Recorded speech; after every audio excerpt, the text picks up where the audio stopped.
Very good evening and welcome to this wonderful opportunity to talk to Gezim Gashi today. Please join me in welcoming Gezim. He is speaking from Los Angeles.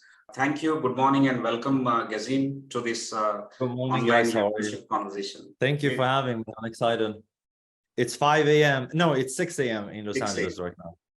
So I appreciate your commitment to the work that you have made. 6 a.m. is very early, and so I didn't sleep at all.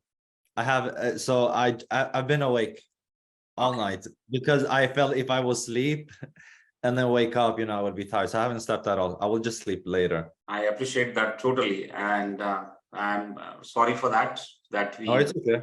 That we kept you awake. No worries. So, ladies and gentlemen, without wasting much time, let us learn from the leader.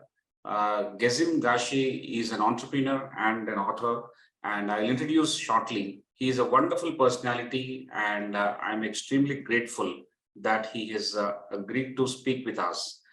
WiseViews leadership conversations are Friday affairs. We have completed so far about 120 such leadership conversations. In fact, this is 119th. And as I mentioned, we have a robust, strong, influential leader with us who is going to talk about your leadership is about you, foster it. We'll have this introduction and the opening remarks by Gezim.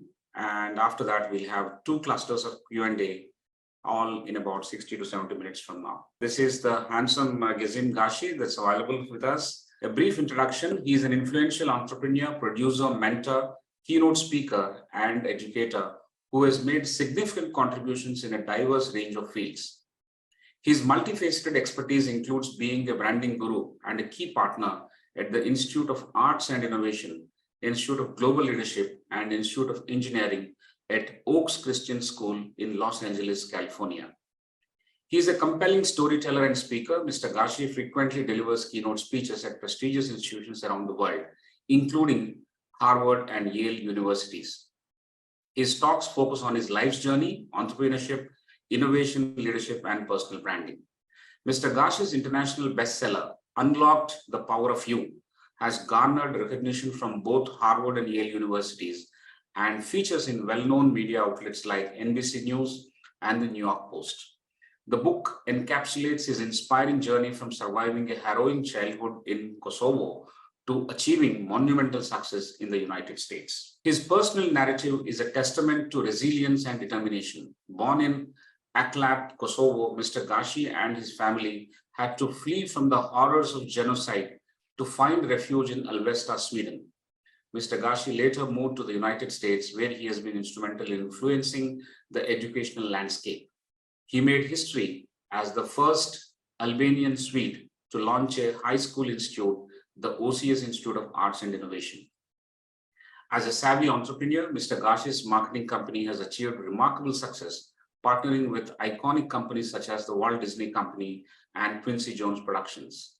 Today, he divides his time between New York City and California, continuously striving to inspire others through his work and story.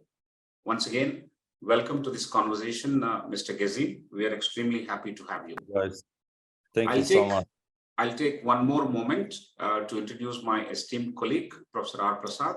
He heads the academic wing at ICFAI Group, and he brings with himself 3 decades of rich experience as an entrepreneur, as a corporate professional, and now as an academic leader. He holds a BTech from IIT Bombay and PGDM from IIM Kolkata, and he published several books, articles, and presented papers in various conferences in India and abroad. So this is the introduction. I'll stop here. Gezim, the floor is open for you. You can take 20 minutes of your opening remarks, and we'll come back to you with the Q&A. Over to you, and thank you once again for agreeing to speak with us. Of course, thank you guys. First of all, I'm very excited to meet everyone. I only see 2 of you right now, but so on this keynote today, which is leadership is about you, foster it, I have prepared 20 topics on some of the things and qualities that I think every leader can develop and really have to become a leader in a team, in a company, in anything that they do. So for me, the number one quality that we have to have as a leader is definitely self-awareness. Because as a leader, we have to know what our strengths are, we have to know our weaknesses, we have to know our values, and we have to know our beliefs, because that's really is what's going to become the echo of who we are and what we want to do and how we inspire the team and everything that we do around us. So self-awareness is definitely something that I try to teach my students every day, because I have a lot of students who are in different fields. I work with global leadership, engineering, and the music industry. And today, to become your own leader with your own art or idea, whatever that is, it is important. But also because self-awareness, what that creates is that you are going to be in a lot of rooms where, yes, it's not, I mean, there's something that I always tell people. It's not about who you know, it's all about how you know people. And when you have that self-awareness of who you are, it's going to be very important what people say about you when you're not in the room. Because, you know, we can always be nice to each other when we're in the same room and everything. But what people say when you're not in the room, that's extremely, you know, important. But then as a leader, I think there's an idea that once we are a leader, that we are the best. I don't think it's true, because, you know, when we say leader, we think maybe a CEO, we think a boss, we think, or whatever that is. But for a leader, you know, they have to have a personal growth as well. You know, leaders always strive to improve themselves, both personally and professionally. So they also can set an example for their team to follow, to always try to be better. So I think that is extremely important to have as a leader, because I have been in many situations where, you know, I've worked at a company. This was before I started my own company, where the CEO was the leader of a company, but he wasn't an example as a leader. He was just a CEO. And it was this big distance between his employees and him as a leader. So what that happened was that after a few years, this company stopped to grow, and he stopped to grow, and everything just stopped growing and developing, and that company is not existing anymore. So, you know, you always have to be an example of growing, but also I think when the leader has that mentality and energy, I really think people will follow that as well. And then leading by example, what I just said, you know, it's important for the leaders that they embody the qualities and behaviors they expect from their team members. They set the standard through their own actions and choices. Today, I see a lot of issues with social media as well. I see a lot of, you know, leaders and CEOs who have a certain relationship or reputation with their employees, but then on social media, they're not maybe that same person that they are within the company, which also can, I've seen a lot of times, become a problem, because, you know, now as a leader or as a CEO, whatever you consider being a leader, there's a lot to think of. You know, there's social media, there's reputation, there's so many things. As a leader, you're always constantly this important example, and especially when you are at a big company, if the leader is not doing things the right way, you know, disrespect can come with that. And then I think after disrespect, there's gonna be disloyalty, there's gonna be non-agreement, there's going to be people who don't believe in whatever the CEO does, and then there's going to be separation. So the leading by example, I always talk about that even with my students, because today we do have, you know, a reputation in whatever we go, but we also have a brand, regardless of who you are, what you put on social media, who you follow, what you like, what you say. And so it's a lot to think of that. But also something that I consider probably the most valuable thing as a leader is the authenticity. authentic leaders who are true to themselves. They build trust, they build credibility by being honest, they're transparent and genuine in their interactions.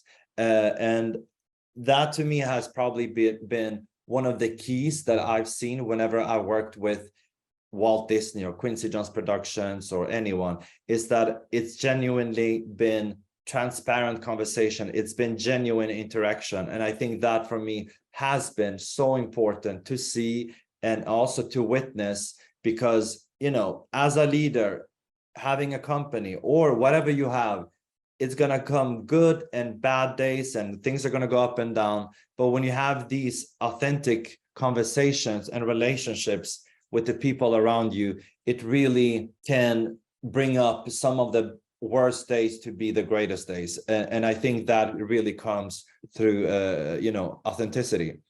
And then also emotional intelligence. Leadership involves recognizing and managing one's own emotion and understanding the emotion of others. Emotional intelligence is key to effective communication and empathy. And then obviously as a leader, being resilient is extremely important, because leaders, face challenges and setbacks, but they should demonstrate resilience by bouncing back, learning from failures, and motivating their teams to do the same. Resilience is probably something that I have, really had to have for myself, because I also think resilience comes when we find our purpose. Because when we do something that's bigger than us, there's going to come days, good or bad days, but when we do something that's bigger than us, it's not just about us. So I think that is extremely important for us when we are resilient, to really know your why and why you're doing it. For me, I'm a former refugee from Kosovo, and my mom shared this story of me when I was 10 years old, because I told her that I want to make it, but I don't think I can make it in Sweden, but I want to go to America. And then she told me that when I was when I was born in Kosovo, there was a genocide underway coming to this hospital. And then she told me this story that my mom had to take me as a newborn child and throw me out of the window, from the second floor window, so my dad could, and my uncle could grab me in their arms. And then she had to escape this hospital. And then my grandma was so happy that we were safe and we came home. And then she named me Gezim, which means joy in Albanian. So when she told me that story, I knew that I had a reason in this world. I knew that I have a purpose, and that became a narrative for myself, where I knew that whatever happens, I have to be resilient, because I had a 50-50 situation when I was born. So I am meant to be here. And that's why I always tell people that when we have hard times, I really think those hard times can be so hard if we really don't know our why or our purpose. But when we really figure out the bigger reason of why we do what we do, and when we start to have that in our lifestyle and really control that, to now becoming a narrative, which has become for me, because I go through things all the time with students and everything, but because of this story, it really made me resilient. Obviously another thing that I think really helps to be a leader is to have courage. Leadership often requires making tough decisions and taking calculated risk, even in the face of, the uncertainty. But I think for me as a leader, when you once again know your purpose, you will know very fast what aligns with that purpose. And then it's easy to know for yourself and for the company, for the organization, to know who should be in that room. Knowing that, I think it's going to be so much easier to really have things, to take things in accountability. And then obviously to be adaptable is extremely important. Successful leaders are flexible and open to change. they're willing to adapt their strategies and approaches as circumstances evolve. You all saw what happened with COVID. A lot of businesses, unfortunately, had to close down, but then there were a lot of businesses, that really adapted to that new time, and a lot of that meant to go online or do stuff in a different way. And so I work at this institute, and we launched the institute August 2019, and then obviously after 5 months COVID happened, but we were fine during all of COVID, because we really went online and figured that out. And I think that's why, having a team that really understands innovation, understands that, yes, we are, a part of the future, but we also really doing this for the students. So when that meant going online, that was just what we had to do for the students. So I think, once again, there are going to be moments where things will change, but I don't think it will be a big challenge if you, once again, know your why. And I always talk about the why, because it is very important. Because as a leader, especially through social media, and I, meet a lot of students who think that being a leader is having the flashy things and being famous, and then it can be so many different things. But as a leader, you are the example of your purpose. And for me, figuring that purpose out and being a leader in that field, you will be surprised how many people will follow you. Like, I've seen that so many times in so many ways. So it's insane. But also, obviously, as a leader, it's very important to have all the personal traits that I talked about, but vision is very, very important as well. Leaders articulate a clear vision for the future. They have to inspire and motivate their team with a shared sense of purpose and direction, once again, because for some reason, I don't know, maybe I'm not going to speak for everyone else, but I have been met a few leaders who are leaders, but they're not visionary. And for me, when a leader is not visionary and can see things and even see the potential of their employees on how far they can go, I think that's a red flag for me. Because some of the best workers that I have met, employees, anything, when they feel like they're not being seen, not because for their ego or anything, but because they want their growth to be seen.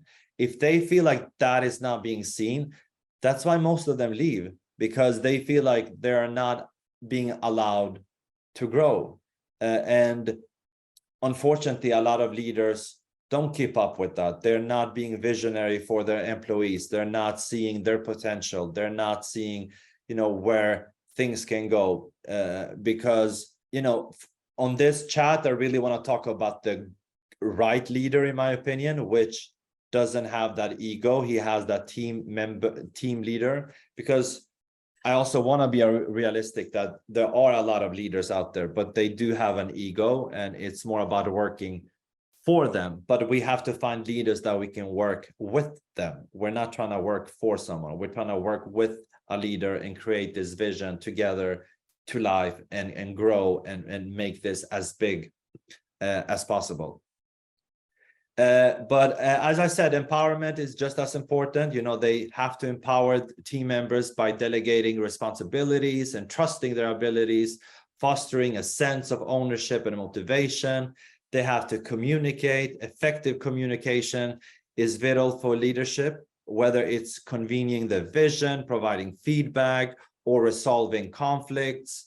And also lifelong learning, which is, leaders are committed to ongoing learning and development, staying current with industry trends and new leadership techniques.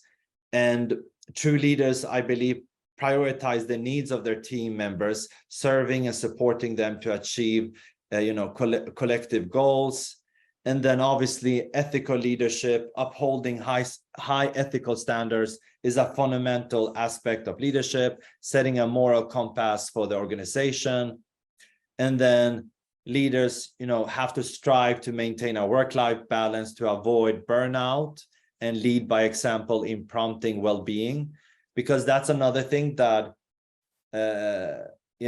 I have seen is that so this is what, for example, for creative people, they need to not do anything to be more creative. That's just facts for them.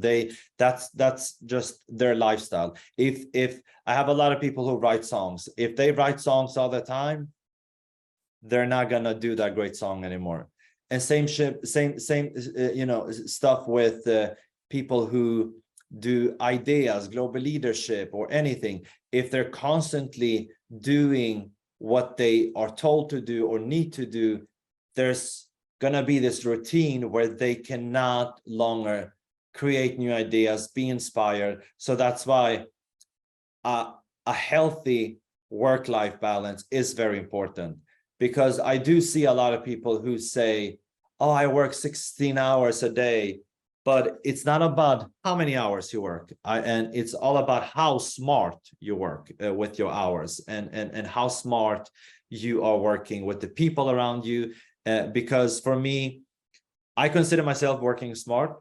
I'm gonna be honest with you, I don't work 16 hours a day, but I know that my hours, I actually get more done than a lot of people who do 16 hours, because I have practiced that method of really being smart on how I work and how I do stuff. So I think as a leader, that is something that we have to either practice. Once we know that for ourselves, how to work smart, that's something that we have to teach, the other employees as well. And then I would also say community within an organization should also be very focused by the leader, because at the end of the day, for example, at my work, I am very close to my colleagues. We talk about everything. We talk about life and everything, because it is important to build relationships and have strong relationship with the team members and colleagues. And I think it is essential for effective leadership and fostering collaboration and trust. And then obviously to influence leaders, understand the power of their influence and use it responsibly to inspire and guide others. And I know I said that in the early stage when I came in, but I do think that as a leader, when they are influential, not just for themselves, but for the people around them, and how they speak and how they come into the room, because once again, I've seen this happen so many times. When there's this distance with the leader and the other team members, I know a lot of employees who are afraid to talk to the leader because there are maybe this weird distance that does not allow them to share ideas, to talk about important things. So the leader, yes, is a leader as in the title, but a leader has to also be on the ground and really understand what's happened within the organization, with the relationships, and really understand the energy and making sure that he's fostering it. Because once the leader is fostering all these energies and relationships, I really think that's when their employees are going to understand it, but also pass it along to new employees as well, because then it becomes this culture within the organization. But there's so much pressure on the leader, as you guys heard here, but the leader in an organization really creates that culture and creates so many boundaries and rules for these people around the organization. And leadership, I also think, is a journey of continuous improvement, with leaders constantly refining their skills and approaches. Once again, a leader, I actually have one leader that is just perfect, and he works at our school, and he is the associate head of school at our school, and he travels to new schools, to new institutes, and he goes out to meet new people, new students, always to try to learn something new for his organization, for us to teach something new, for the student to get aware of something new. And he's always thinking about tomorrow. in a good way, because it has made us excited to always try to be innovative, to try to be the best versions of ourselves. And I mean, since working with the school, for example, I personally feel like I've grown because he wants to grow, but also that energy that he's putting out there, it becomes very contagious. So now all people that work around him, they want to grow because he's always trying to do bigger things, but also there's this curiosity around him that I think people really admire. And seeing that every day and always seeing him being so understanding, but also I think for him, because I really consider him a great leader, is that, you know, when life catches you, you know, I've had stuff when my dad or something, you know, is ill or anything, the support I've got from him as a leader have made me 10 times more excited to come back and work with him, because there are moments where I need the leader to see me for the stuff that I'm going through. And that moment is very important because depending on how a leader reacts, that really, obviously is a big example, but it is very important that it becomes about the person who's going through something. Because now, you know, and it's a true story, I did have a situation with my dad. He was not doing well last year, and I told him, and he said, do you want me to pay your ticket to Sweden? I can pay it just so you go and can be with your dad. And everything worked out. I didn't have to go to Sweden, but I will never forget that. But what that did to me is that I actually shared that to the other people that work with us. And then that goes around. And then now everyone became calm because they felt like if I go through something, he will have our back. And that healthy balance at work where you feel like your leader is also having your back, that's really important. But then in my own company, when I work with clients, I also now practice that, but I also have that with anyone that I work. You know, whenever something happens or something doesn't come that way, I feel that they trust me and I trust them because there's empathy for us, between us. And I think having empathy as a leader is so important because you have to come on the other side in a lot of times and understand what the other side is saying. And the reason why I'm talking about all this stuff is that I grew up with a leader being a boss, but then I realized that that doesn't mean that they're the nicest people, because they're just going to tell you what to do and they're going to be very dominant. But then you will become burnout because it's not about you. It's not about anything that you do. It's about the company. But then it's very unhealthy. And then that's why a lot of people leave. So that's why now anyone that I work with, I always try to talk to the leaders, try to see that there's good leadership. And as soon as good leadership who have vision, who have empathy, who have character, it really makes the work always work, which is very interesting. And then, you know, as I said, legacy is very important for a leader to have, as in their culture, because I think that leaders aim to leave a positive and lasting impact on their organization and the people, you know, they lead. So that, as I said, is that Ingvar Kamprad, who founded IKEA, he is from this 45 minutes from the small town where I am from in Sweden. And he had that legacy in mind from the beginning. So now he's not with us anymore. He passed away a few years ago. But because he really left that culture and that legacy, I've talked to a few people who work at IKEA.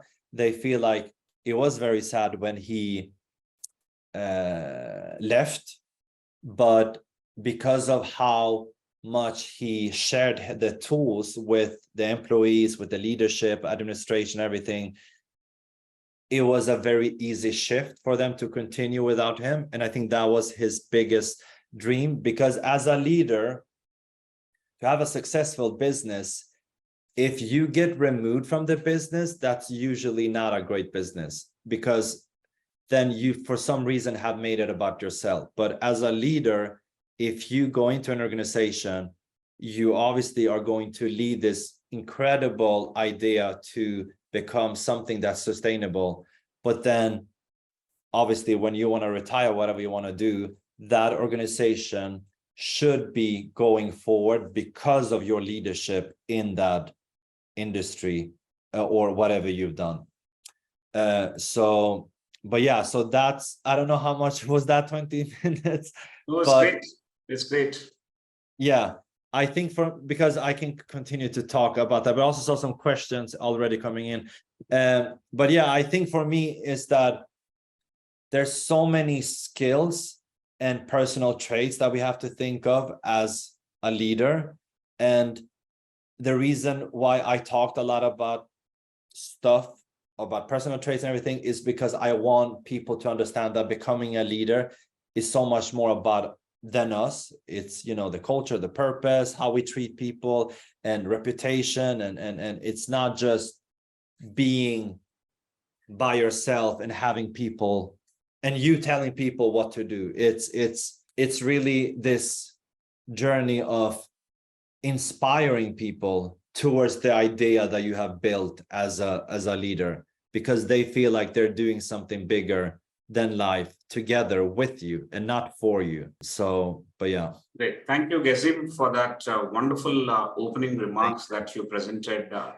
The multiple facets of a leader, or all the ingredients that go into making one a leader, has been presented so well. It's a huge landscape. Given the time constraint, I think you have covered a lot of ground. And some of the things that stick to my mind are empathy. Empathy is extremely important for us to come over the other side, as you mentioned in your own words. Vision, sharing it so that people work with you and not work for you. I think create something as large that all of us can share and be proud of and move forward. And maintaining work-life balance is much more important today than ever before, because if we burn out, there's nothing that we could do together or individually. We need to protect ourselves and make ourselves much more effective in the days to come. So the smart working and hard working is something which you have laid down very, very clearly. And the continuous improvement, one in terms of the spirit and the vision to move forward. The other one is to have a personal trait of learning oneself and making sure that it is contagious with the team and with the people around in our organization, so that everyone is on the path for continuous learning and thereby working on continuous improvement. So fantastic concepts have come, and therefore it sums up into what is now being called leadership is all about yourself. And we need to very, very carefully foster it. If you become a very good leader and craft it carefully, work on it meticulously, then we'll be of help to others and work on a greater purpose, a larger purpose. And it is the idea that is going to be sustainable and transferable to the successive employees or successive teams that we might have in our organization. So brilliant concepts, and very nicely with your own anecdotes of experiences of consulting with various organizations or working with some of the prestigious Warner Bros. And other agencies that you have worked in the music industry that you have worked, and in education that you have worked. I think those examples are pretty good. Thank you so much for putting it together. And now we are ready for a battery of questions. We have received these questions from all the participants at the time of registration. They keyed in and sent all their questions, and we have landscaped these questions properly in a manner that our conversation can move on smoothly. I once again take this opportunity to welcome all the distinguished members who have joined around the screen from various walks of life. I greatly appreciate their continuous patronage for these WiseViews leadership conversations. And without wasting further time, I'll request Professor Prasad to come in and start the cluster number 1 as part of the Q&A. Over to you, Professor Prasad, and thank you. Thank you, Professor Rao. Thank you, Mr. Gezim, for wonderfully introducing and putting on center stage the... Hello, is it audible? Yes. Yes. Thank you, Mr. Gezim, for getting on center stage the importance of the person who is to lead, whether he is in a position of leadership or whether he is not. I think that's one of the central points that have come out, and you have mentioned a number of characteristics, traits, skills which are required for people to move in that particular direction. Exactly. Yeah. So now to come to the first question, what are the experiences, looking back to your life, experiences and lessons which have shaped your thinking as you have portrayed it? Yeah, I mean, I love that question, because I had a moment in life where I came to Los Angeles and I just didn't connect with anyone, because I don't know if anyone has been in LA, but Los Angeles is very fake. It's not very authentic and very purposeful, because people come here to be famous and rich. And for me, once again, it's just not who I am, what I want to do. I have a bigger purpose in life. But then I went to an event, and then I shared my frustration with someone that actually was Quincy Jones' son, Quincy Jones III, but I didn't know. So I was just like talking to him, and then he was Quincy Jones III. And then I told him, I was like, I really don't like LA because it's all about who you know. And I don't like that because, I just think it's fake. Like, I don't want to go and be fake to someone just to try to be their friend. And then he said, listen, Gezim, it's not about who you know. It's all about how you know people. And then I think that's where my journey was like, okay, wait, he said something now that just unlocked something different for me, because it's not about who you know, but it's all about how you know people. Is that means it's all about authentic relationships. That's where the magic is. But that also means that if I don't connect with someone, that doesn't mean that they're bad people or I am bad people. It's just not for us. But also the how we know people is that, I've seen a lot of people get opportunities, and sometimes I'm like, maybe they're not the best or something, but because how they know a few people, they get the opportunities. And I don't think people see this or know this, because they think it's just about a lot of different things. But at the end of the day, for example, now let's say if someone is like, oh, Gezim, I need something from India, because now I know you guys, I will recommend you.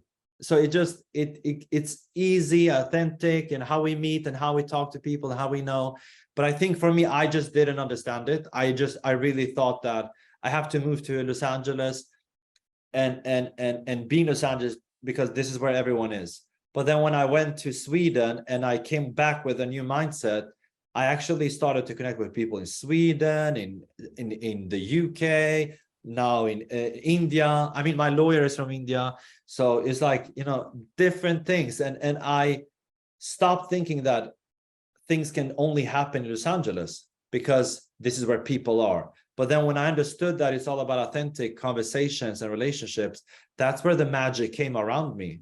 And I had a lot of people around me that were very good, that I actually wanted to work with. So I think shifting that mindset for me, that's when I really understood that, okay, I got this. And then honestly, since then, I have seen a lot of improvement for myself. Excellent. Would you like to share a couple of lessons in the same regard, which have, kind of curated this thinking and brought it into more specific shape? Yeah. I mean, I've had a few moments where, for example, I've been in one room one time, and then was at that time the head of marketing at a music school in Sweden. But I remember I felt that, and I was 24, but I felt that because I was the head of marketing, I had to have the answer. And I remember I was just like talking, but I didn't have the answer. But then somewhere there was another woman, and she was in the board of the school. And she was like, Gezim, even the best leader sometimes doesn't have the answer. And you can just say that. You can say, I don't have the answer. Can you maybe teach me, or can you like update me, or can you inform me about something? So for me, you know, being resilient, being this, somehow I have been in a lot of situations where I expect from myself that I should always figure it out. I should always be this. But then I remember I felt that I actually needed to ask a question. And I, since then, have started to ask questions. And even with, I mean, I have people who reach out about my book, and they, you know, they compliment something, and then I ask them questions now, like, what do you think about this? And could this be different? Because I do want to write a second book. But I think for me, just practicing to answer questions, even when I know the answer, I still want to get another perspective. I want to get another mindset. I just want to just see things from a different point of view. Because for me, one of the, I mean, just so you guys know, I don't come from a wealthy family and anything. I started to work as a telephone marketer, but I do remember someone told me that start working, save money, and travel, because that's when you're going to meet a lot of different perspectives and point of views. And then you're going to just understand a lot of other things. So for me, traveling and then asking questions, that to me did so much more, because sometimes I have felt that my problems were bigger than they are. But then when you have conversations and questions and stuff, you know, you can minimize your issues, because, you know, everyone goes through something. But as a leader, and this is something that I do want to talk about, because as a leader, we are expected to be a superhero, but I don't think anyone is a superhero. I think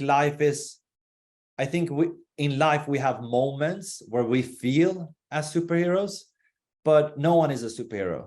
Like, that's just not human for anyone to be perfect, happy, and the most powerful person. I think it is important to be vulnerable, to ask questions, to show frustrations, and then just be authentic in what we're going through. And because I really think that's a part of the growth. And, you know, I mean, one time I was so caught up in myself going to this meeting. I was going to Washington, D.C. I was going to meet the ambassador of Kosovo. And I was so caught up in so many stuff, because I was going to fly, and I was so stressed out. And then a homeless person saw me and screamed and was like, hey, hey. And then I thought I dropped something. And that person said to me, you dropped something. And I went back and I looked, what did I drop? And he said, your smile. And then I just remember, I just looked at him and I was like, it just changed everything. And then that also, when he said that, I was like, you know what?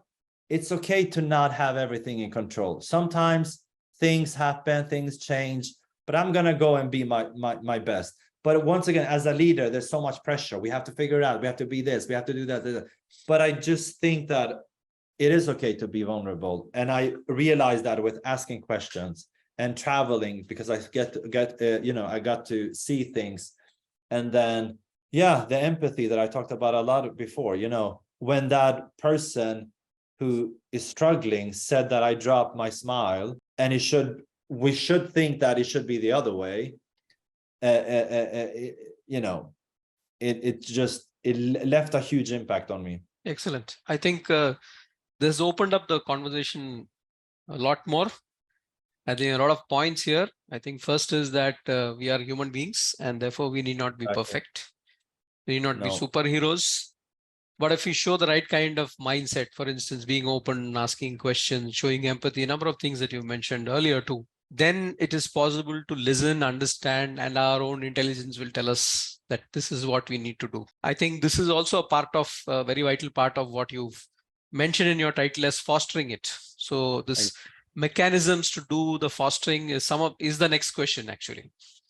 So before that, I think you've covered part of it. You've mentioned a number of points by which you can foster it. Now, can you spend a little more time on how this has actually worked? In one of your earlier parts, you said you did, this is something that you've practiced. So What are those Yeah. 3 or 4 things, important things that you can share with the audience about how to foster this self in you and make it more powerful? Yeah, I think for me, once again, I can only speak for myself, but I think for me, I really, I mean, I am a former refugee. So for me, I always, till this day, and I'm not, I mean, I still struggle with this. So I am, you know, and I want to share this because I still feel like I'm going to lose everything. And I still feel like that. And I, you know, I'm in Los Angeles, I am here at my place and at work and travel, everything, but I still feel like I'm going to lose everything because that's my background. You know, I'm a former refugee. We lost everything in Kosovo, went to Sweden, but for some reason, that feeling has not disappeared. I do obviously use that to be resilient, to work harder, to really take all the opportunities, to be bigger, to create purposes. But then I do have moments where I just want to be in peace because I feel like I'm doing so well at work, but I cannot do that 100% because I feel what I feel because of our experiences.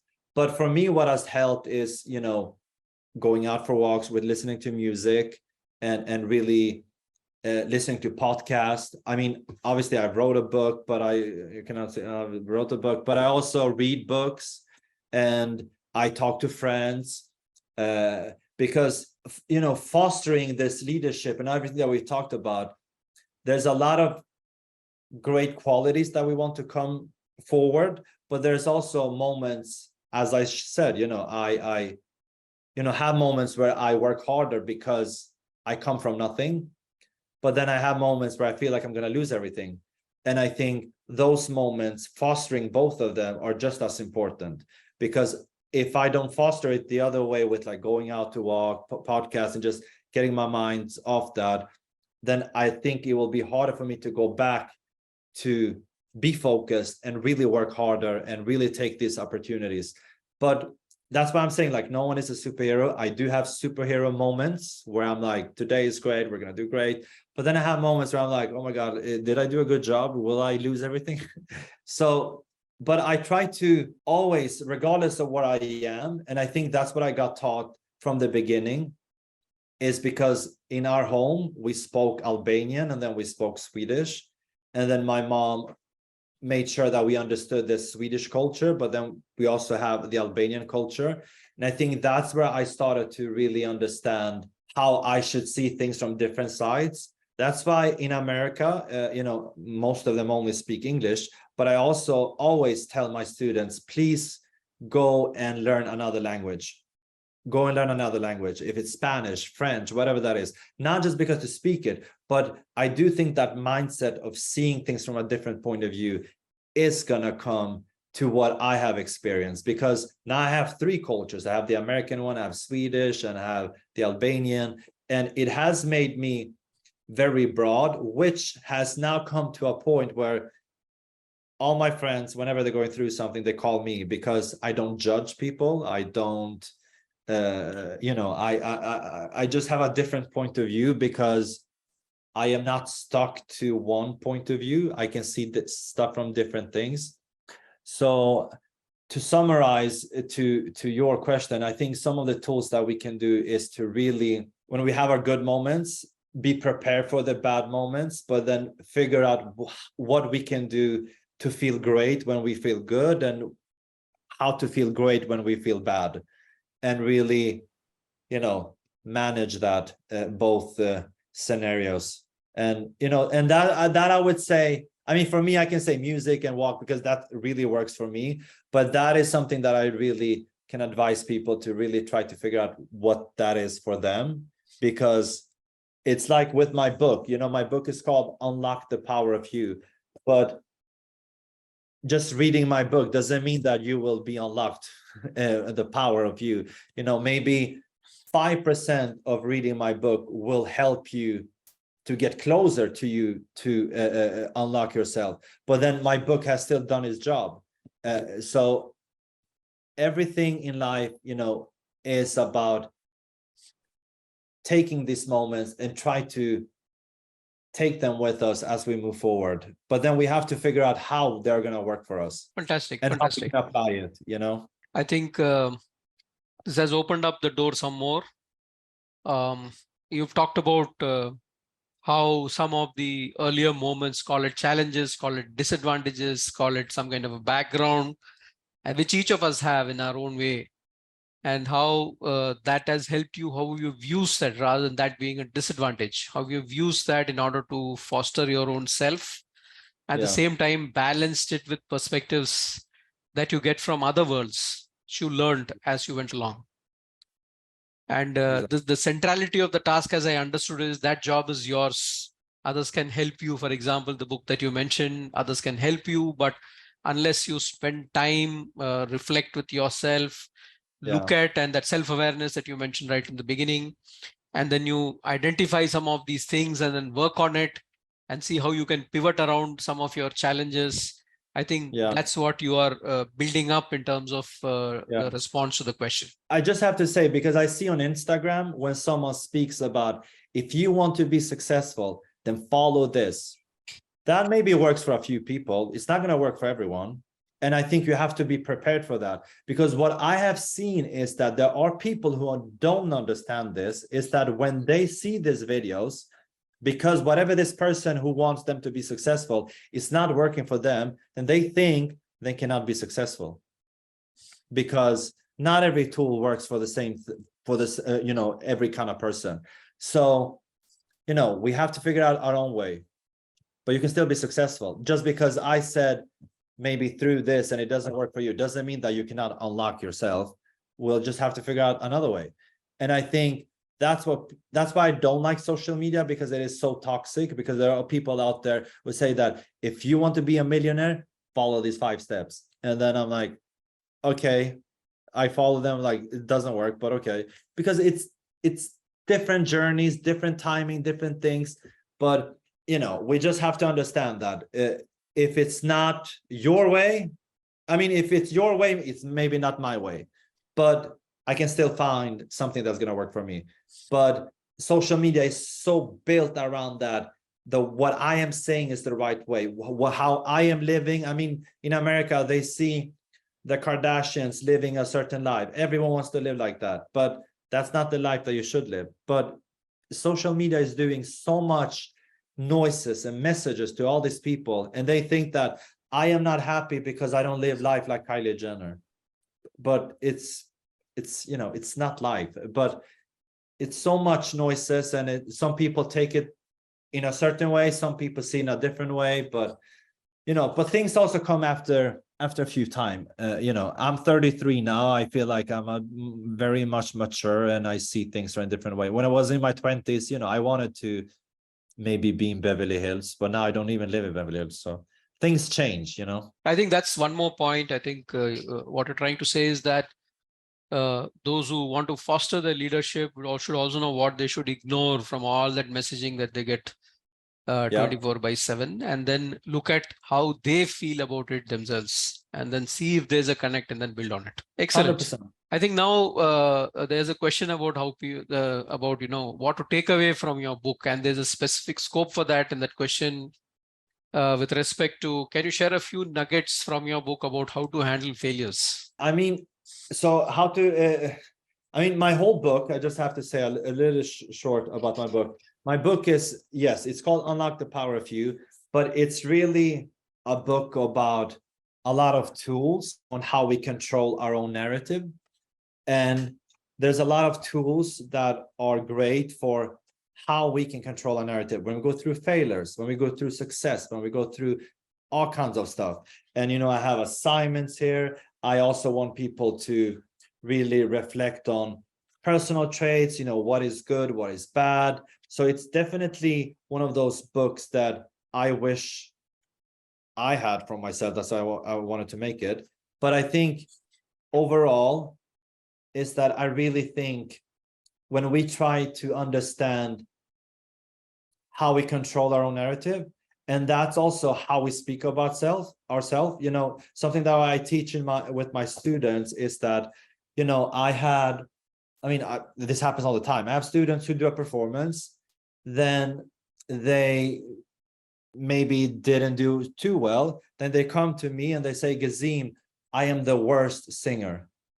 I am bad. I am this. I am this. And that's why I always try to tell them that when you are in these moments, never twist I am with what you feel.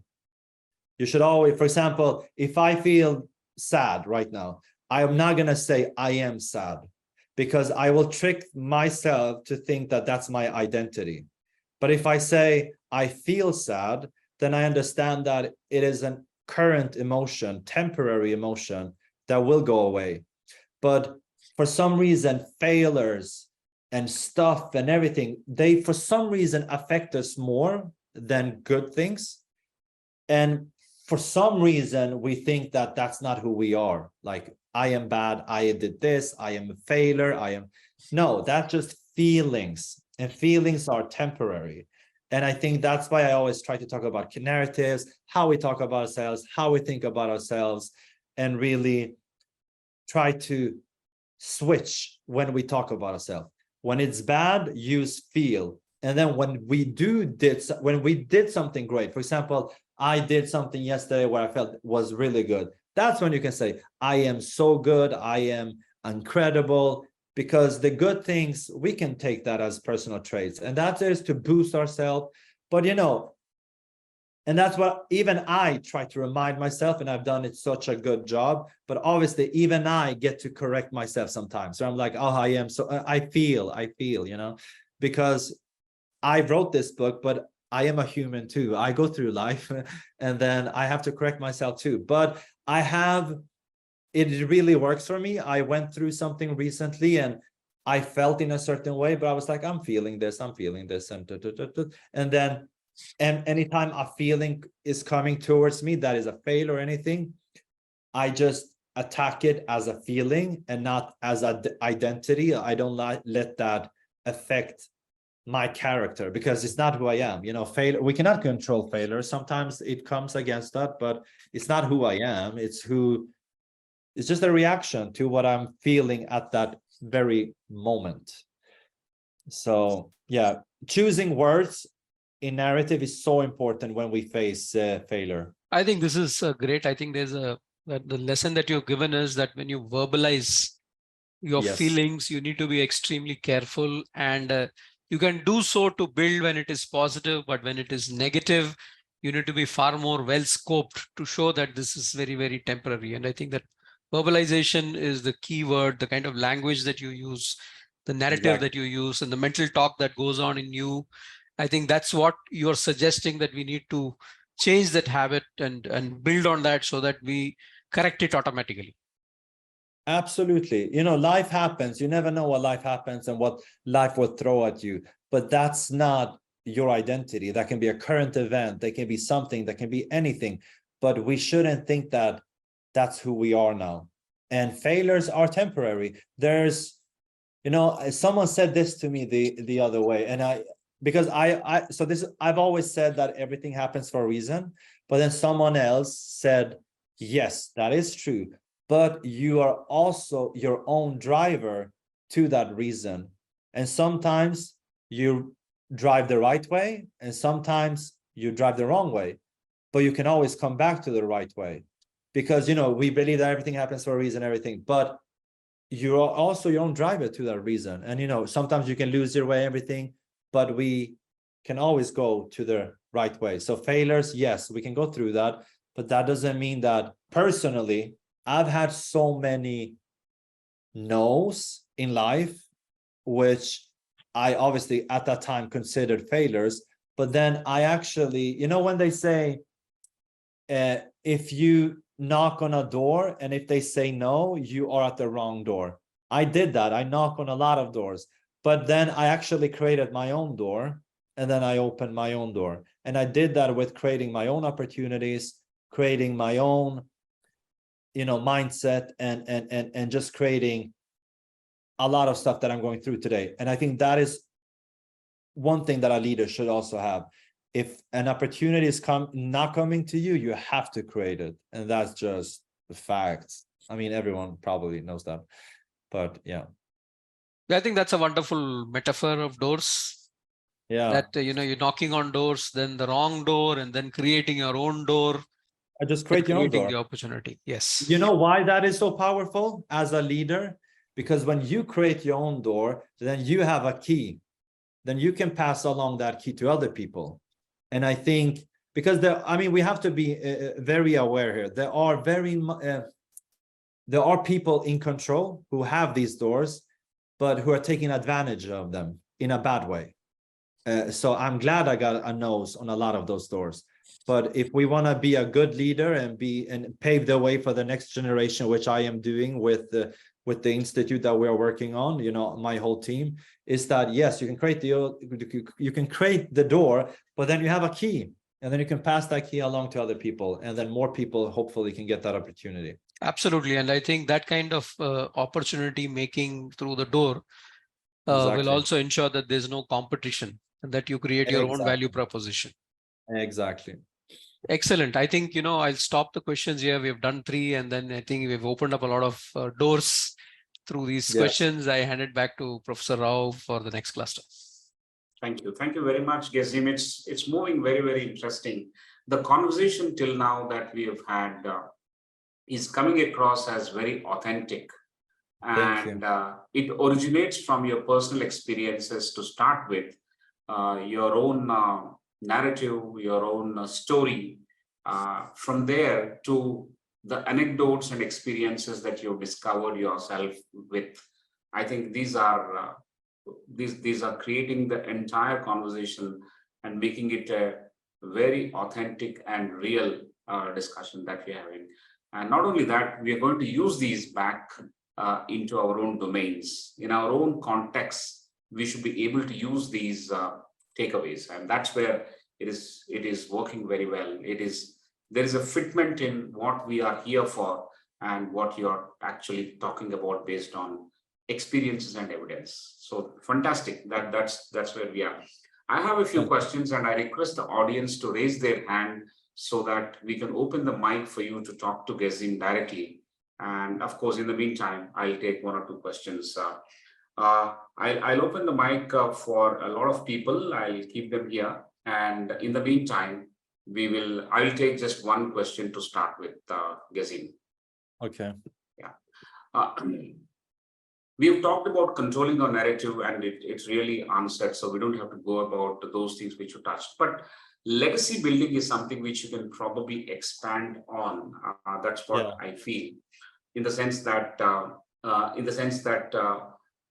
can you elaborate how or what you believe constitutes a meaningful legacy in the context of personal leadership and some of the practical steps? Maybe you can talk about 3 instances or 3 tips that we can build a meaningful legacy for ourselves when we are not there, how it's going to work, and how it's going to be a lasting gift that we can give to a community where we are attached initially and not subsequently. So I have had the fortune to meet Quincy Jones. Quincy Jones obviously is a huge legend. He is the one who discovered Michael Jackson, Oprah Winfrey, Will Smith, and all these incredible people. He is very successful. He is 90 years old right now. So I've got to meet him many times. And he's a legend I would say he's the legend of the legends in the music industry. And I've asked him, for his legacy, because obviously he's a legend. And he said reputation. He said that's the #1 key to having a long-lasting, journey in whatever you do, but authentic reputation. Because today on social media, there's a lot of artists and public figures who talk about movements. They talk about political stuff. They can talk about anything. But behind the scenes, they don't agree with what they're putting out there, but they're doing it because of the popular votes. They can talk about anything, but they're doing that to get more followers, to get more interest, to get more of that. But even that, because a lot of people, the reason why I'm bringing that up is because people think that creating movements just for the people, but you maybe not aligned with that personally, that you think people are gonna not see that. But once again, authenticity, people will see through it. Like people will see through it, if it's fake or not. But having a reputation when you have done it with the right reasons for the same thing. I mean, you see so many artists that, you know, people are going against, like, this person did this to me, this person did that. There's a reason why no one has come out against Quincy Jones, because he did it the right way from the beginning. He went to his work to be a leader and to do the work. He hasn't done inappropriate stuff. He hasn't done stuff to make other people feel in a certain way. He understood from the beginning that if I want to become a legend, there is a reputation involved here, respect. There's also a strategy in that, which I think involves a lot of the personal traits that I brought up, you know, empathy and everything, because a lot of people, for example, Michael, you know, he discovered Michael Jackson, then he discovered someone else, because anyone that he worked with had a good reputation with him. And as a legend, it also means, you know, staying relevant, because you are great at what you're doing, but you also want people to be around you. So when you start having a great reputation, I think that's where things just circle around you all the time, because you have created this environment that makes people want to be around you, but also wants people around themselves, I mean, around you as well. And then I think this is where we, without even thinking, it becomes legacy. It becomes so much more than what we've done, because we have created this moments for people, and that is now going around, and that's like being bigger than us and bigger and stuff. And yeah, so it's I would say reputation, and I mean, how we can practice is kind of what I said from the beginning, you know, all the personal traits, really take them to consider and understand that you are not there for yourself to be a leader. You're there for this bigger idea that you now have created. And then it is up to you as a leader to find the right people who are there for the same reasons. And you know, and not just there for, you know, stuff that does not Excellent. I think what you touched upon is about authentic reputation and having a strategy. By design, you will actually build legacies, and it's not by accident. And Exactly. being very authentic and genuine about caring for others. In that process, you will create a moment and experience for people who would like to be wanting to be around you. So that's the kind of scenario you build. There are strategies, there are steps, and everything starts with a very genuine appreciation and need for contribution. That also bridges one very important thing that you have been talking about. Leadership is about you. Leadership is about more self-centric. It appears like that, but in the latest answer that you have given, it is bridging to what it is going to be about all others around you. I think the impact is measured if a lot of people are wanting to be around you, if a lot of people would like to continue the baton and take the mantle forward much later beyond you exist. I think leadership, although it starts with developing all these traits about oneself, but it results in impacting a larger environment and a community that is around us. I think that's the central theme.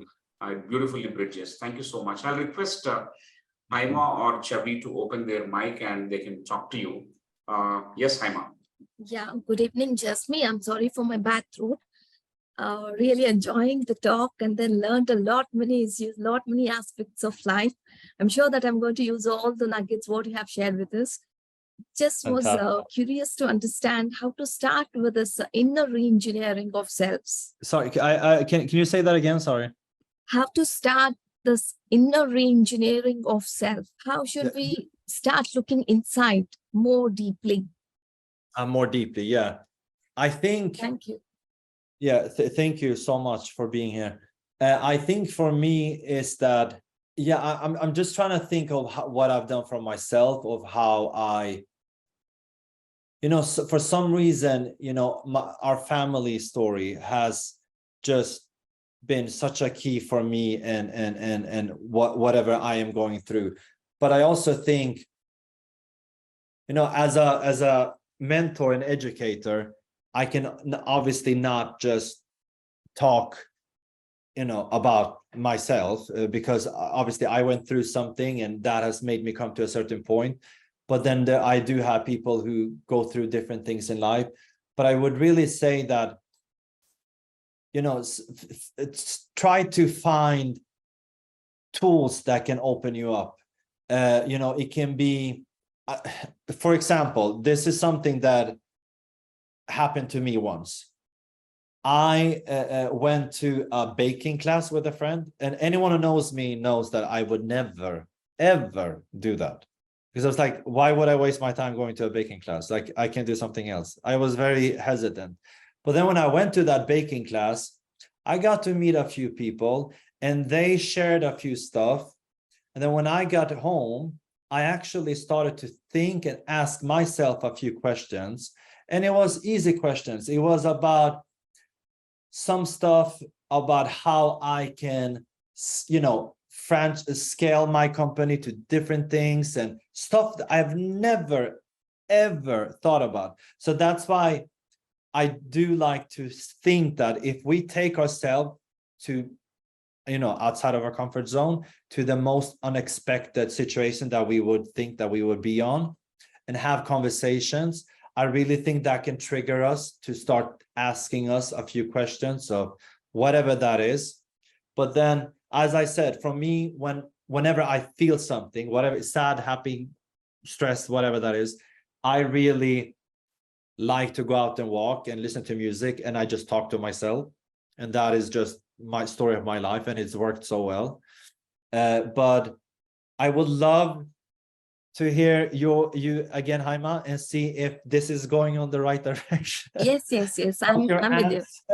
Or if you need more, I love to talk. So let me know if you need more, See,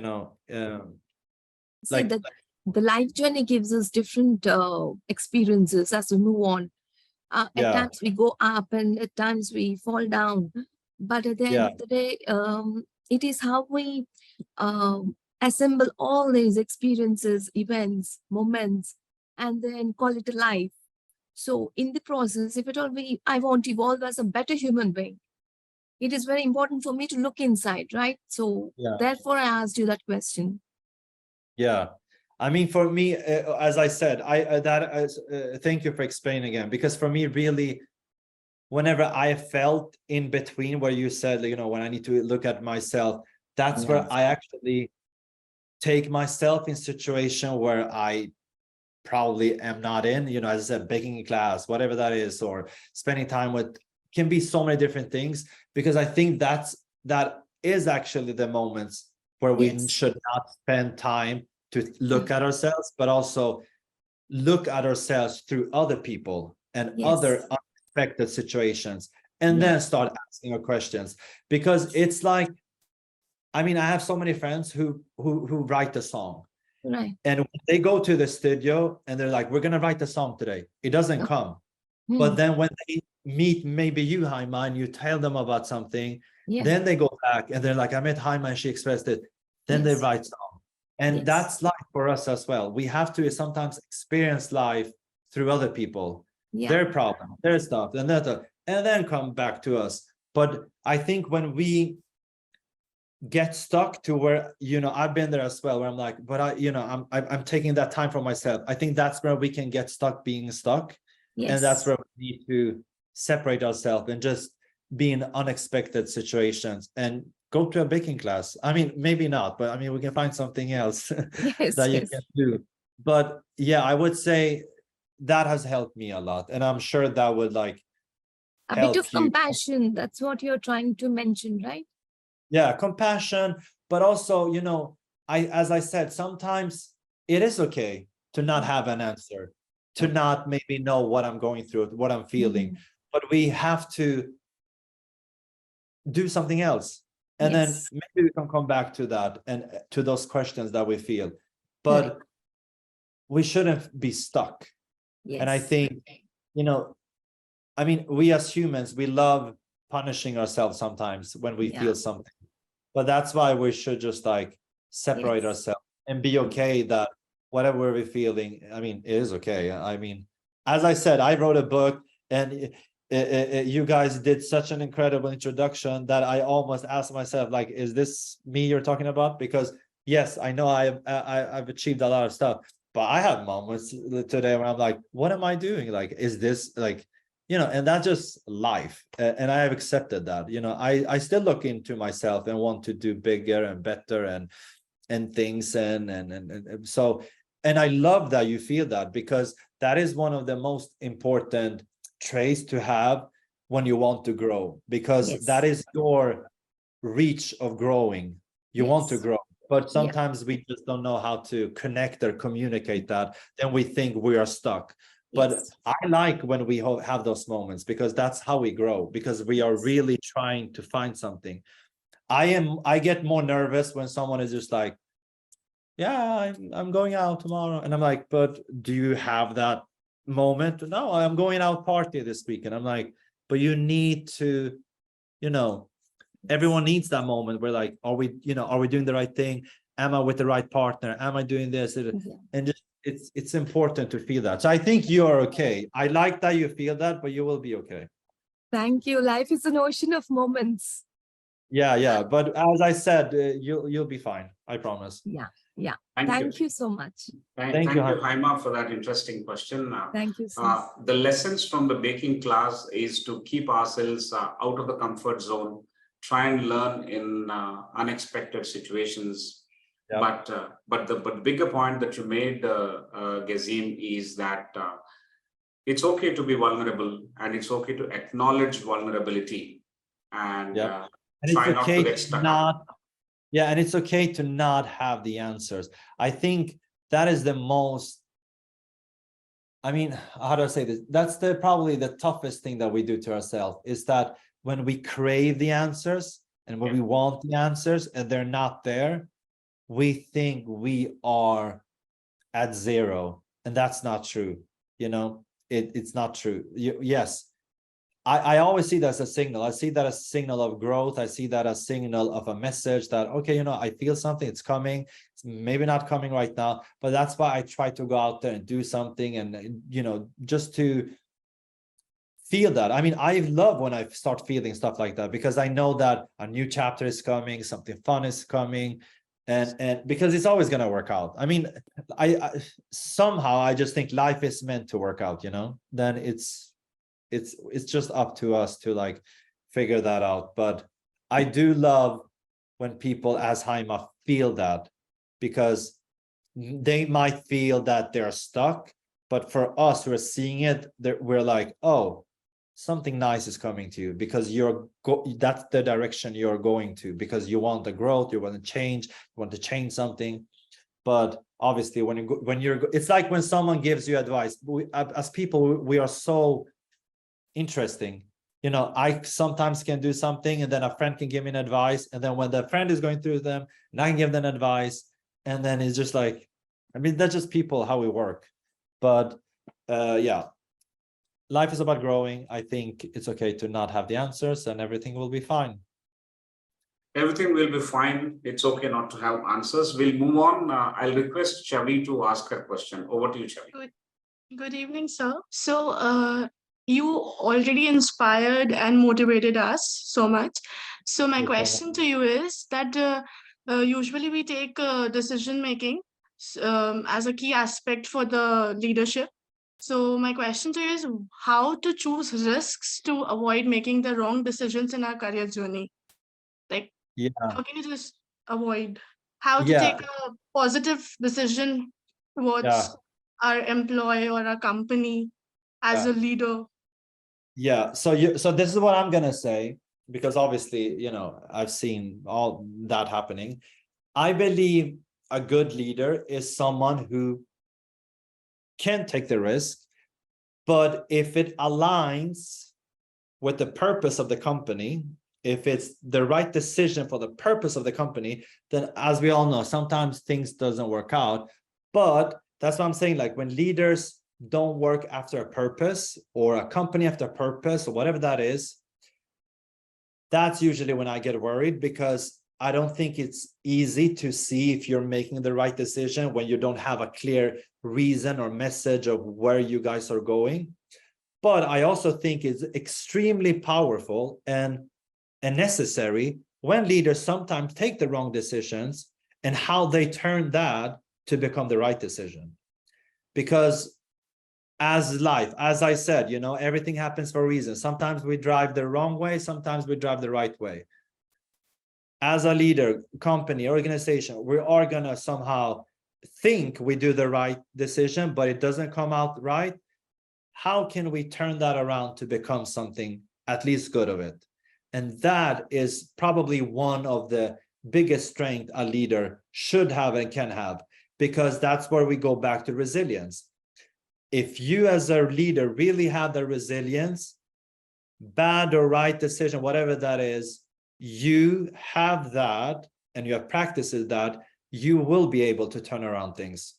So I wouldn't focus too much if it's risk or anything, as long as I said, if it aligns with the company's message, whatever you want to do, you should be fine. But then you cannot control some stuff. Some stuff is just not going to be the way you think or want to be. But as I said, that's when the trait of being resilience is going to come in and really test you and see how you are going to control this situation that did not turn out the way you wanted. And yeah. Absolutely. Thank you. Very good. Thank you. Thank you. Thank you very much, Gezim, for that beautiful answer. You have told us that don't worry too much about wrong decisions. Have the courage and wherewithal to turn that into right. And that's a test of leadership. Thank you so much on that. Manisha and Om Prakash have raised their hands. And before I go to them, I have a small question. I'll finish that and I'll open the mic for them. Kindly bear with me. What are the maybe one or two strategies that you can help us understand how one can remain adaptable and relevant in our world, which is actually ever evolving? While on one hand, we are fostering personal leadership, how can we remain adaptable and relevant to the larger community that we belong to? One or two suggestions. Yeah, I mean, for me, for us, so for example, I mean, Twitter and Facebook and everything is just changing so much, but we have to find ways of how we can also see what other people are saying, see what people are sharing their mindsets, see what people are writing. For me and my staff, we go to Twitter, we go to things, we want to see what the younger generation are writing. It can be bad, it can be good. But for us, for example, you know, I'm 33 now, and I have high school students. For me to connect with high school students is different. Every year, you know, there's a new song, there's a new genre, there's a new trend. So for me to be able to authentically connect with my students who are 14 to 18, it's up to me to make research and stay relevant for them as well, because when they speak to me, I have to understand their language, which means they can talk about TikTok. I mean, when TikTok came, I kind of understood it, but then I had to understood it because that's my field. And because I remember I had teachers when I went to high school, and when they didn't understand it, they minimized it. And then it became a disconnection at the class because they were just not interested in what we were doing. And that's why a lot of our students in that class, our grades went down because the teacher did not acknowledge our timing in life. And that's what I'm saying. The empathy goes back to the you know, everything that I was talking about before, is that to stay relevant, you have to have these characters trait as well, because you have to know why you are in the room. For example, for me, I work with students. I am there from the students. What does that mean? I have to see things a lot from their point of views. Obviously, I have my education. I have stuff where I educate them and I train them in a lot of stuff. But, you know, when they came to me with TikTok in the beginning, I didn't say, oh, don't use TikTok, everyone. I had to see what's good, what's bad, what's this and that. And now we have conversations about it. And most of my students don't post on TikTok because we had conversations you know, that if you post something now and if you do something inappropriate, then when you want a good job, you know, that can follow you, they can do this. So you also have to be willing to talk about consequences. You have to talk about the bigger picture and not just shut down something because you don't understand it. Because a lot of people sometimes think that they look smart if I shut you down, like, oh, we don't do that here. But it's not true. The students are doing it. So I have to learn, because then I will be outdated. To be relevant, you have to stay curious. You have to stay updated. You have to stay excited about what's happening. And then if you don't agree or not with that, that's something that you have to talk to yourself. But once again, whatever you are as a leader, you have to understand why you're there. And once again, hopefully you're not doing it for yourself. You're doing it for the bigger picture. Great. You have to understand the purpose, the larger purpose, why you are there. I think that solves all the other questions that emanate from here. But before I move to one of the participants who has raised the hand, I just want to present a little bit of a gap that is more or less addressed now.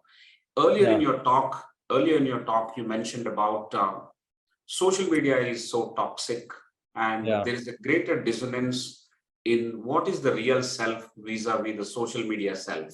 There are a lot of politicians who make statements because it makes business sense for them to do. But as a leader, as a true developmental transformational leader, you as an individual feel that that's not correct. There's a dissonance. The whole attempt is to reduce the gap between social media self and the real self. That is the first point you mentioned. But when it came to staying relevant and adaptable, you said we need to go and see what these kids are doing on social media so that we understand their language, we understand their pulse, we stay connected to them, because being connected to the people that you are actually dealing with makes you more relevant, and you can speak their language, their preferences and all. So my observation here between these two statements is that, is it not an abdication of responsibility if we totally stay away from social media just because it is toxic? So let me complete. The younger kids are basically looking for a role model. In the absence of a role model like Gezim, they will probably choose Kardashians as a role model. And I think it is the responsibility of Gezim and others to be present there and try and emphasize a narrative that is going to be larger, that is going to be open, transparent, and trying to navigate a narrative that is going to be useful in the longer run in building oneself. That was absolutely. I just want to add that I love what you said. I think what I said before with this social media is toxic is that I think because I have so many ins and outs about the industry, I know how fake a lot of people are using social media. They're betraying themselves that they are a certain person, but they're not. That's what I'm saying. Like, if you're going to be authentic, go all the way. Social media, yes, of course, I use social media, but I don't post anything that I don't believe in personally, because I don't think that's not the right thing to do.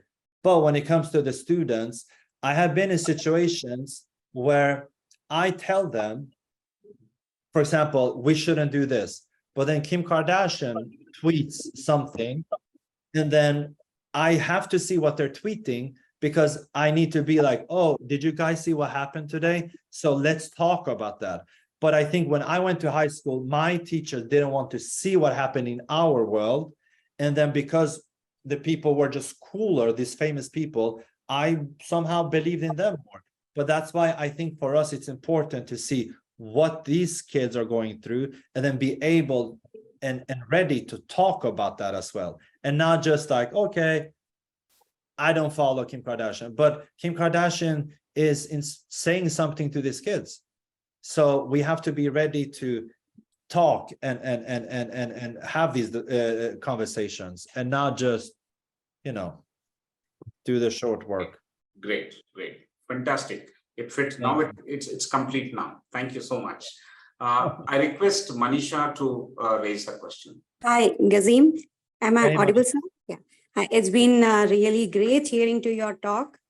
And Thank you. it's really so obvious that you are so successful with so many followers, that you exhibit all the qualities of a leadership which you have told us. Thank you. And before I move to my question, I just wish to say that like the sense of responsibility you show at this age, at this young age, and the rare quality you are always exhibiting, that I need to still learn or still learn from others. With these qualities, you are never going to lose anything which you have achieved so far. Some Thank moments you. back you said, so it's never Thank you. going to lose. It will be with you. Thank you so much. And my question, like I have put one on the chat. Along with that, I would like to ask that, see, leaders are born with ego. The world is always on war, and there will be a lot of genocides, and it's going on, and there will be refugees. So, because you have so many followers, you are so much famous with young message you could say to the world, to like everyone will not get a chance to become most of them, most of them go for something towards an antisocial kind of element, or something which it's not as a role model as you have experienced. So what could be done for them, or what do you dream or propose for the world or the leaders about it? I mean, for me, is that, as I said, I think, I wish everyone could be authentic about the real world problems and understanding it. But then, I mean, there's so many people who, I think for me, is that it's not that I've given up, obviously, but I've come to a place where I just hang out with the people that believe in the future where we want to go, which can be, just different things, because I think with me, I am personally I actually said this to someone the other day. I don't think I would be on social media as much for myself. This is for myself, because now I have to post about my book, I have to do this. But I think because I know so much about the industry, I always see something and I just know it's not true. Like there's artists who talk about the environment, they talk about different things and every stuff, but all of them have private planes, private this, private that, and they are part of the problem. But I don't know, and this is where I think I wish I had an answer for this, and if I ever have that, we can go back to this. But that's the only thing that I'm scared of, is that people for some reason want to say the right thing that they know we as humans should believe in, but a lot of them are not following that, which is scary. And they're just posting that because they don't want to be canceled, they don't want to be whatever, but they're just saying that because it is the right thing and it's what we should all believe in. And so that's why I'm saying, like, it's just, I wish I had an answer to your question of how we can move forward and how we can do this. But I do think it's gonna be, it's gonna be a lot of work in that, because I think, for example, for us, we attract to be better. That's why we are here. I attract myself to be better. I am not surprised that I'm talking to you guys in India now, because I want to do better. I want to be better.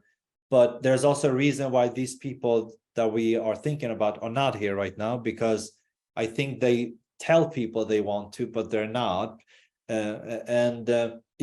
As leaders, we've talked a lot about great traits today, but unfortunately, the industry where I am in, it's just narcissist people. They just do it for themselves. They don't care about anyone else. And, they need help. I wish I could help them, but it's so much. I wish I could answer, Manisha, a little bit more to that, but I just think I don't actually have. So now I'm going back to my practice, being honest with you that I don't have the answer. I wish I had the answer, but this is something that I practiced before, because, being a speaker, keynote, I don't want to be in that position where I am now starting to say something to say it, just to not have a vulnerable moment where I can just be like, Manisha, I don't know the answer, but hopefully it will come. So, you know, I mean, I wish I had the answer, but I know what you mean though, and I hope. Yes. You know what you answered is really great. That's authenticity. We should practice. That's okay. That's really great. Thank you. Thank you, sir. Yeah, it's okay. It's okay not to have answers all the time. Yeah, So, exactly. I said that, then I have to live up to that too. Fantastic. That's why it is authentic. Thank you so much. I'll quickly call in Om Prakash to raise his question. Yeah, very good. Very nice communication, Mr. Gezim. Thank you so much. I heard Bill Gates. I personally attended his session, Narayan Murthy, and all my Anand Mahindra, all top leader of India and the world. So the leadership and entrepreneurship is order of the day. How quickly we inspire and make people to be entrepreneur. There are very brilliant, talented people all over the world, especially in India. So what are the area where you can contribute and make the people who are who want to become entrepreneur? Yes, I mean, I'm just gonna go back to the purpose thing. I really think figuring out our purpose and what we want to do for myself. So for example, my purpose is that I believe my job in this world is to create bridges for the younger generation, because it go back to how I almost didn't survive. And then when I was 10 years old, my mom told me that story of how, you know, I almost didn't survive and everything. Then I felt that, you know what, I am here to bring joy, because my name means joy. I mean, Gezim is joy in Albanian. So I felt that, you know what, I'm going to bring joy to the next generation. So that's why I knew I was somehow going to end up with kids. But then the beautiful thing with my message, when I figure out that I'm going to bring joy to the next generation, is that now I'm doing it through education. Now I'm doing it through a book. Now I want to do a TV show. I want to do a lot of stuff. So figuring out that message of what exactly you want to contribute to this world, that's when I think you can find ways of how you can do it. Maybe through a book, maybe through this, maybe through that. But if you go into something because you want to be an entrepreneur, everything, without a clear message of why you're doing it, I think you will be stuck, because being famous and being rich can only take you as far. But those extra hours that we all need to bring in to whatever we want to do, I think those can only be achieved when we do something that's bigger than us, because it's not about us anymore. It's not about being famous. It's not about being rich. It's about those extra hours that we're like, we're going to change something. We're going to do this something bigger. And, but yeah, so to answer your question, I would say we have to know our why. And then that can become, you know, I mean, I have some people who are like, oh, I want to be this and this and that. That doesn't mean to be an entrepreneurship. Maybe they figure out a way of how they should be in science or something, you know, as long as that's what I like to help my students. I don't ever tell students to become this or this or that. I help them as a mentor to find their purpose of what they think they should do in this world and what also excites them. Then when we have that, it's easier, you know, how can we apply this message that you feel that you have to this world through something? Maybe it's entrepreneurship, maybe it's, you know, tech, or yeah, it can, so just, you know, so for example, Daniel Ek, who's the founder of Spotify, he's someone that I've known for, I mean, since he started this. His idea with Spotify was that he wanted us as humans to have our own way of choosing music, playlist. He wanted us to choose radio, because he felt that the industry chose, I mean, they chose what we should listen to. And he felt like there was never good songs. So he was like, I want to choose what I want to listen to. And that's the idea that came for him from Spotify. He wanted to change the music industry so we as humans can listen to whatever we want in our time. And then obviously that became Spotify. Now it's bigger and bigger, but everyone starts somewhere. So yeah, we just have to figure out why, you know. Great. Thank you so much. Is extremely important, which gives several answers to how you do it or what you do it. So that's the Yes. driving point that you have mentioned. I think you have emphasized this over and over again, and it becomes so central to the whole conversation that if we figure out the purpose of our existence and why we are in the game, I'm sure the mechanics or how to go about it is going to become much, much easier. So it's always important to help people figure out why they are trying to be entrepreneurs, or why they're trying to become doctors, why they're trying to become something else. And there will be several solutions that are available, and one can evaluate and take those things, how to reach that goal. So beautifully, it connects to the point that you made earlier, that you are your own driver to that particular possibility. More often than not, you drive in the right direction, hopefully, than in the wrong direction. Thank you so much for that. We have actually completed about 115 minutes of this conversation, and I will request all the participants to, in case they have any questions, write to us or send to us by email, which we will request Gezim to answer, because I also want to tell you that Gezim has been up throughout the night just to be present for this conversation, which I greatly appreciate.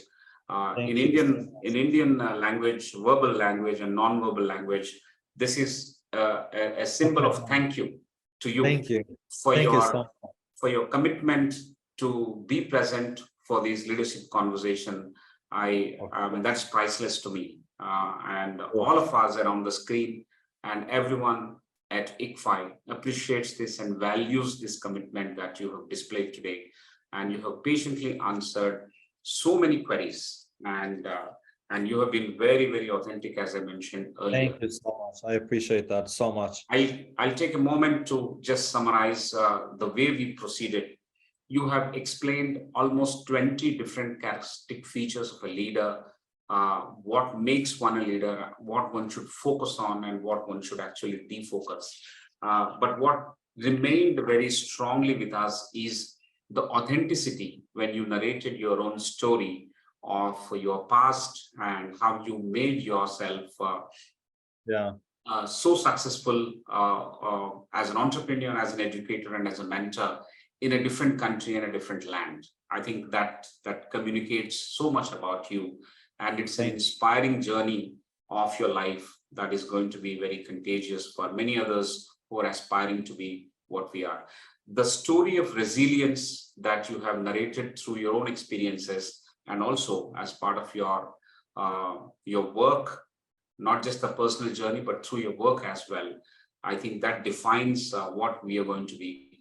And resilience is something which you have very beautifully captured for us to learn from.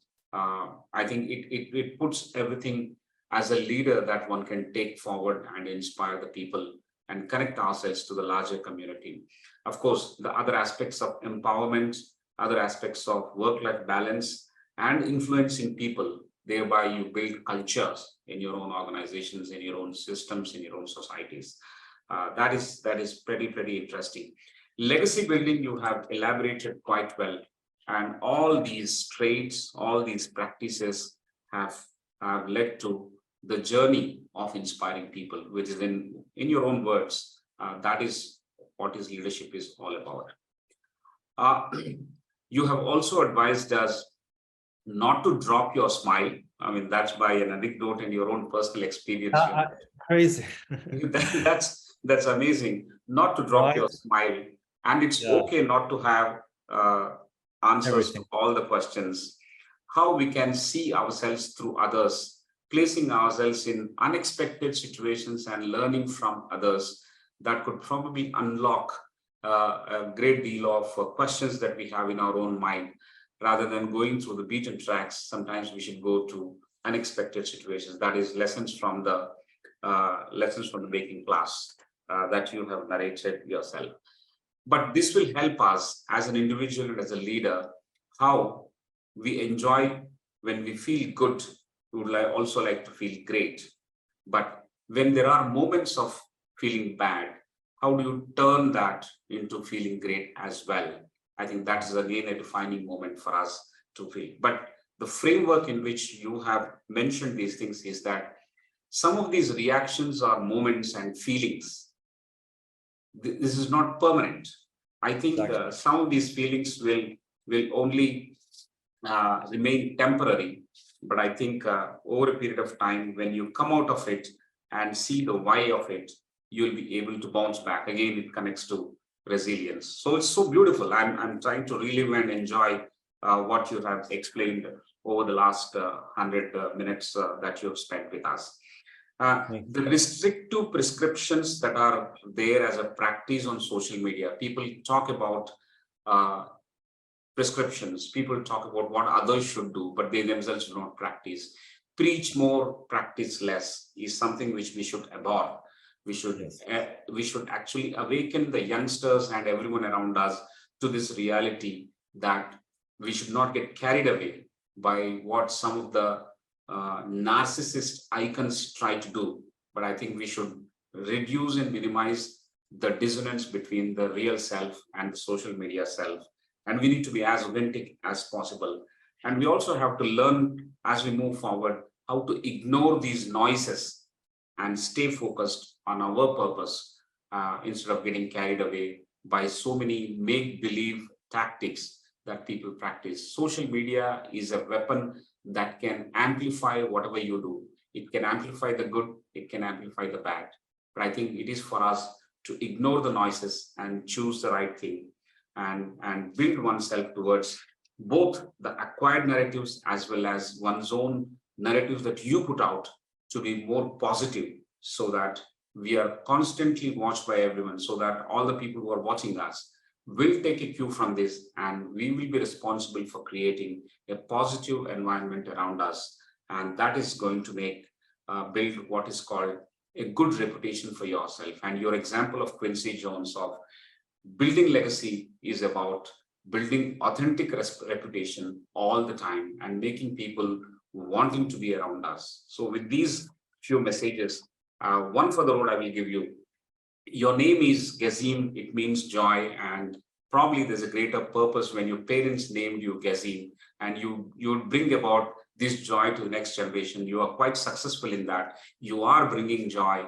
You are connecting with young students through your institutions, like the way we are also trying to bring great leaders on these WiseViews leadership conversations, trying to distill these lessons from leaders like you and give it to them.